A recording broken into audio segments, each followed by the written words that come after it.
في الفيديو اللي فات شفنا كيفاش بدا التاريخ الحزبي في بلادنا وشكون هما ابرز الاحزاب اللي ظهرت ما بعد الاستقلال. في هذا الفيديو غادي نتكلموا على باقي الاحزاب السياسيه وسياق ظهورها باش نفهموا مزيان معنى التطور اللي شهدته الساحه السياسيه في المغرب. غادي نتكلموا على كل عائله حزبيه او ايديولوجيه على حده، اي الحركه اليساريه والاتحاديه، احزاب الحركه الشعبيه، الحركه الاسلاميه والاحزاب المسماه بالاداريه. احزاب الحركه الشعبيه غادي نرجعوا بزاف في التاريخ، وبالضبط لسنه 1958 اول رئيس حكومه مبارك البكاي الهبيل واول وزير داخليه في المغرب الحسن اليوسي غادي ياسسوا حزب الحركه الشعبيه اللي غادي يتزعموا من بعد سنوات قليله المحجوبي احرضان. هذا الحزب منذ تأسيسه كان عنده صراع مع حزب الاستقلال اللي كان كيقودو انذاك علال الفاسي. جوهر هذا الصراع بالنسبه للحركه الشعبيه كان هو مواجهه هيمنه الحزب الواحد، اي احتكار حزب الاستقلال للمشهد السياسي.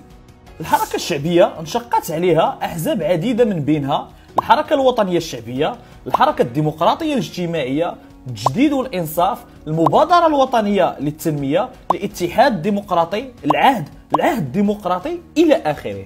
لكن ابرز انشقاق كان هو اللي وقع في سنه 1967 ملي خرج منه حزب الحركه الديمقراطيه الدستوريه بقياده عبد الكريم الخطيب من بعد الاختلاف اللي كان عنده مع احرضان حول الموقف من حاله الطوارئ اللي اعلن عليها ملك البلاد انذاك الحسن الثاني بعد انتفاضه 23 مارس. قلنا بالله هذا الانشقاق هو الابرز من بين كل الانشقاقات اللي عرفها الحزب بكل بساطه، لان هذا الحزب المنشق هو اللي غادي تصبح سميته حزب العداله والتنميه. هذا الفيديو بالاضافه للفيديو السابق هو بمثابه نبذه مختصره لتاريخ الاحزاب السياسيه في المغرب باش يفهم الشباب كيفاش تشكلات الساحه السياسيه في بلادنا.